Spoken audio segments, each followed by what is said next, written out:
यानंतर बातमी आहे नाशिकमधली आगामी कुंभमेळ्याच्या अनुषंगाने होणाऱ्या रिंग रोड भूसंपादनावरून वाद चिघळलेला आहे।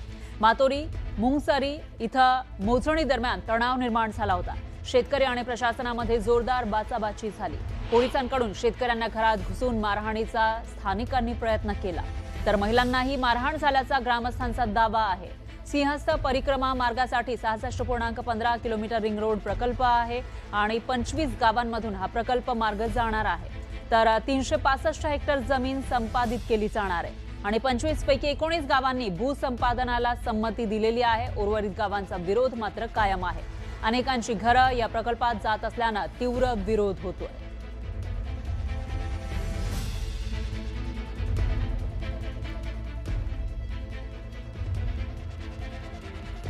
यानंतर बातमी आहे बुलढाण्यामधून। बुलढाणा जिल्हा सामान्य रुग्णालयात कोट्यावधी रुपये खर्च करून आधुनिक MRI मशीन लावण्यात आली। त्याचा फायदा बुलढाणा जिल्ह्यातील रुग्णांना होणार आहे। मात्र गेल्या 1.5 वर्षापासून ही MRI मशीन धूळ खात पडली आहे। सरकारला या मशीनच्या उद्घाटनासाठी मुहूर्त सापडत नसल्याने रुग्णांची मोठी हेळसांड बुलढाणा जिल्ह्यामध्ये होताना दिसतेय। 1.5 वर्षापासून कार्यान्वित झालेलं हे MRI यंत्र अद्याप एकाही रुग्णाच्या तपासणीच्या कामी घेण्यात आलेलं नाही। त्यामुळे शासकीय पैशांची नुसती उधळपट्टी सुरू असल्याचं दिसून येते।